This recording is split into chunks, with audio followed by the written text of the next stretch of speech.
Hello everybody, and welcome to a Theros Beyond Death draft guide. In this video, I'm going to be talking about how to draft black-green, one of the best archetypes in Theros Beyond Death, and certainly one you are going to want to know how to draft if you want to do well in your own drafts of Theros Beyond Death. Before I dive in, though, I do want to remind you that if you enjoy the video, be sure to hit that thumbs up button, subscribe to the channel, and leave a comment in the comment section down below if you do have any feedback or questions.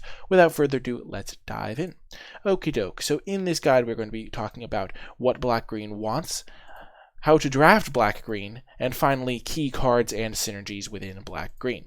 So the mission statement of black-green, what it wants to be doing is it wants to grind the opponent out with 2-for-1s and escape creatures, and then it eventually wins in the late game after your opponent is out of resources. Cards that help you do that are things like Blight Breath, Catoblepas, which is a 2-for-1 attached to a creature, Acolyte of Affliction, which is another 2-for-1 attached to a creature, also helps you fuel escape sometimes, and Voracious Typhon, which is one of the premium escape creatures in the set. It is the best common escape creature. These are all the type of cards you're going to be wanting to play in your best black-green decks. It's not an early game aggressive deck. It's a deck that knows it can go to the late game and win against most opponents, and it tries to get there and beat your opponent by outvaluing them in the late game. Okie doke, so when you are drafting black-green, what are you going to want to do? You are going to want strong escape creatures. Those are definitely a high priority in draft, because that is oftentimes how you are going to have inevitability and late game. And without inevitability and late game, you're going to do a lot of grinding against your opponent. Okay, that sounded wrong. I'm sorry. You're going to be fighting your opponent in a battle of resources, and eventually when nobody has any resources left, it'll just come down to a top deck war. You want to make sure that does not happen. You want to end up with like 3 or 4 escape creatures so that you can just start bringing them back over and over and over again to outvalue your opponent. Another thing you're going to want to prioritize is unconditional removal in the drafting portion, because the games are going to go long and you're going to have to deal with the best cards in your opponent's deck most likely. They're going to be drawing through their deck as well, looking for their own synergies, and they're going to be able to play their bomb rares, and you're going to want to have a way to deal with those. With unconditional removal. You can't just have only early game removal, because when the game goes to the late stages and your opponent drops a 5/5 or something like that, you're going to need a way to deal with it. You're also going to want some early game spells so you don't just get run over by your opponent. That's one of the ways black-green can lose, is by stumbling early and not getting to the late game where it can grind out the opponent. So you want to make sure you have early game spells. And finally, you want some efficient self-mill. By efficient self-mill, I mean self-mill that actually affects the board. Creatures that mill you are the most effective for this, because you don't fall behind when you play them, but they also help fuel your escape creatures. A lot of the time, you can view self-mill as an extra draw card ability, because the cards you are putting in your graveyard are fueling your escape creatures, and even sometimes dumping escape creatures into the graveyard. Okie doke, here are some of the all-stars in black-green. These are the cards you are most happy to be playing. Farrakha Spawn is one of the best escape creatures in the entire set. If you start bringing this back over and over, your opponent is going to quickly run out of creatures, and a lot of the time, if they are not playing a tokens deck, they're going to have to sacrifice a real card every single time you escape this, and a 5/6 is massive in this format. So Farrakha Spawn is the best uncommon for black-green. Acolyte of Affliction, we already looked at this card, but it's a 2-for-1 that can also get back removal spells in certain cases. If you have Mire's Grasp in your deck, which is 1 and a black for an aura that you can put on your opponent's creature that gives it -3/-3, Acolyte of Affliction can return that to your hand as well, because it is a removal spell, and you're oftentimes going to be able to cast this on an empty board or with no graveyard, because it'll mill 2 cards, and at the very least you can get back a land. Next is Mire Triton. This card is a very good card for what black-green wants to do. It's a 2/1 death touch, so it's going to be good in the early game for trading for whatever your opponent might have, and even in the late game it helps you stall out the board and get to those turns where you're escaping, and also milling you 2, gaining you 2 life is going to help you get your escape cards rolling as well. Overperformers, these are some cards that aren't the best of the best, but they have performed better than expected. Number 1 is Venomous Hierophant. This card looked like it was going to be pretty good, and it has definitely performed at that level. This is one of the best enablers for escape. A 4-mana 3/3 death touch is actually a very relevant body in the format, and milling 3 cards is almost the equivalent of drawing a card. This is a very good black common that you're going to want in your escape decks. Another card that has overperformed relative to where I had it is Binding of the Titans. The way this card often plays out is you play the first mode and you mill 3 cards, which can enable you to escape another card later, or you can sometimes use the like escape, you can either use the cards that are now in your graveyard to pay the escape cost, or you mill a card with escape, and then you can exile some cards from your opponent's graveyard, maybe their escape creatures, and then you return a creature or land from your graveyard to your hand while putting Binding of Titans into the graveyard to fuel escape.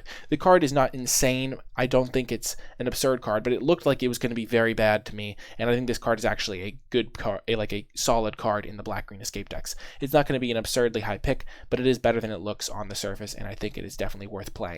Another overperformer is Lampad of Death's Vigil. I've actually been very impressed by this card, and I actively want a copy of it in my black-green decks, and the reason is quite simple. There are several types of removal that really hose your escape decks.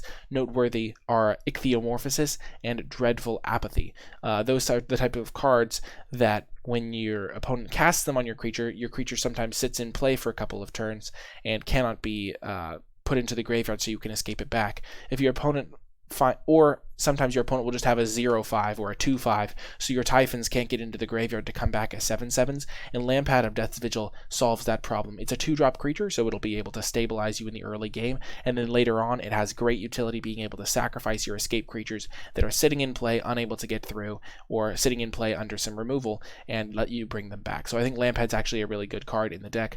Other sacrifice outlets do work as well. There is a 3-mana enchantment creature that can sacrifice a creature to draw a card, and I think that card is also a fine substitute for Lampad, but I do like Lampad better because it is a 2-drop creature, and the life gain and / life loss can be relevant, and the other card is a bit more expensive to use.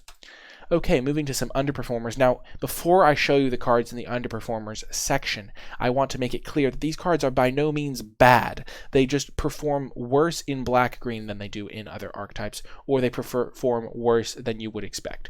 The first card is Elysian Caryatid, which is maybe a bit of a shock, but I think this card doesn't do what black-green wants to do as well as other cards. So the thing with Elysian Caryatid is black-green wants to go to the late game, and in late game, Elysian Caryatid is essentially like drawing a land, because a 1/1 is basically useless on the board. So if you view this as a dead draw in the late game, you don't want to have that many of those in your deck, because your entire game plan is set up to go to the late game. So Elysian Caryatid is a lower priority in black-green, because you want 2-drops that actually block and help you stabilize, which Caryatid does not really do as a 1/1, and you want cards that give you stabilization and gum up the board instead of cards that accelerate out your game plan, because your game plan is inherently slow.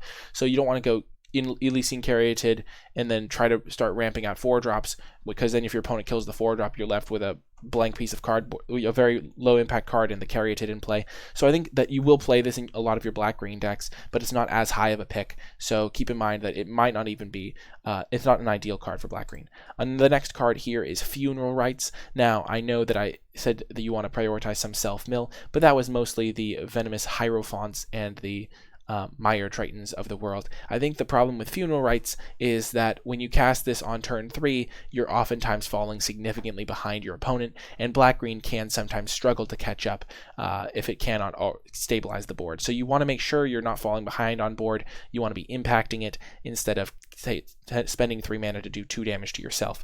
Now, I do think that you can play a copy of Funeral Rites and have it be good in your deck, but you don't want to overload on this effect just because it mills you for 2.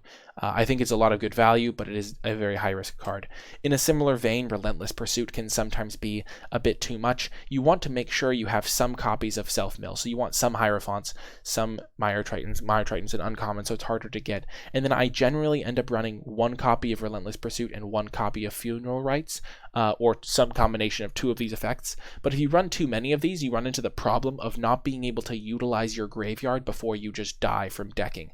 If you have 4 Relentless Pursuits in your deck, at a certain point you're not going to be able to cast them in certain matchups, because your opponent will also have a pretty grindy deck, and the board will be stalled, and then you'll just deck yourself, and that's not a place you want to be. You don't want there to be pressure of decking yourself.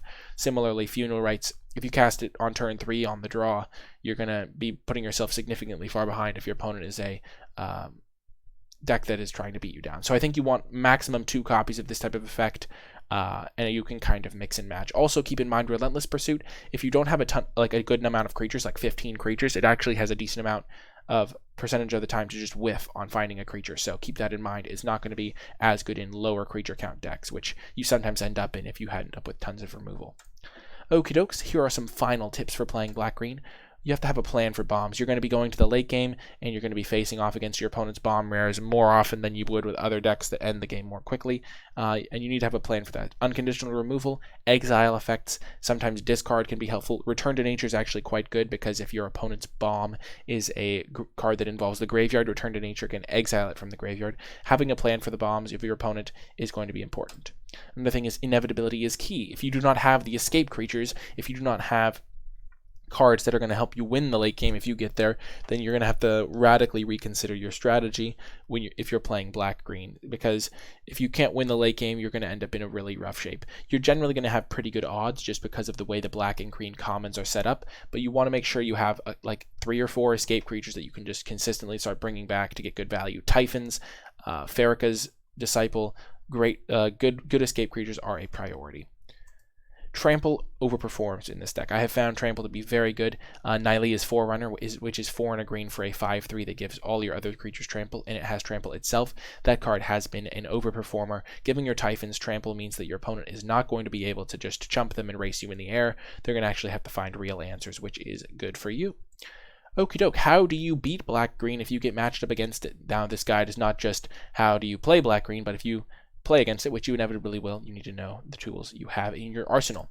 First, keep escape creatures out of the graveyard. This one is very key and is actually the way black-green loses a lot of the time, because it gets to the late game and has nothing to do with its mana. The ways you can do this are things like Ichthyomorphosis, which keeps the creature in play as a 0/1. Riptide Turtle actually does a great job because it's a 2-mana 0/5, so your opponent can't kill it, can't punch through it with a Typhon, and there's no pressure of killing the Typhon with your 0/5, so Typhon just sticks in play while you kill them with flyers. Cards like Dreadful Apathy that can exile, Final Death. I think Final Death is such a funny card name.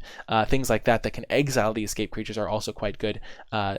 Deny the Divine is a counterspell that exiles. If you can exile the escape creatures, you're going to end up in a good spot. Another thing you can do to help beat black-green is to have a superior late game. Sometimes you have a bomb rare in your deck that is just better than anything black-green is doing, or your deck is just grindier than your opponent's deck. This doesn't happen as often because black-green does grind quite well, but if you have maybe a blue deck that has some mill cards as your late game, you're going to be very favored against black-green because you're just going to have a superior game plan for the late game. So you want to keep that type of thing in mind. You can beat black-green fairly easily if you have better late game than them, because they do not do that much to pressure you early. And then finally, the third plan is you can end the game quickly. Sometimes black-green can stumble, or sometimes you can kill your opponent before they are able to get the value from their escape creatures. Maybe they don't get up to 7 mana to escape their Typhons, or they can't get the cards in the graveyard that quickly. Regardless, sometimes you can just end the game quickly and beat your black-green opponent. That is going to do it for this video. I hope you enjoyed it. Thank you so much for watching, and remember to like, subscribe, and comment if you have any questions or feedback. In the comment section down below, leave #GraveyardValue, because that is what black-green is trying to do, and it will show me you made it all the way till the end of the video, which is always a little bit of a fun thing. That is going to do it. I hope you enjoyed it, and I will talk to you next time.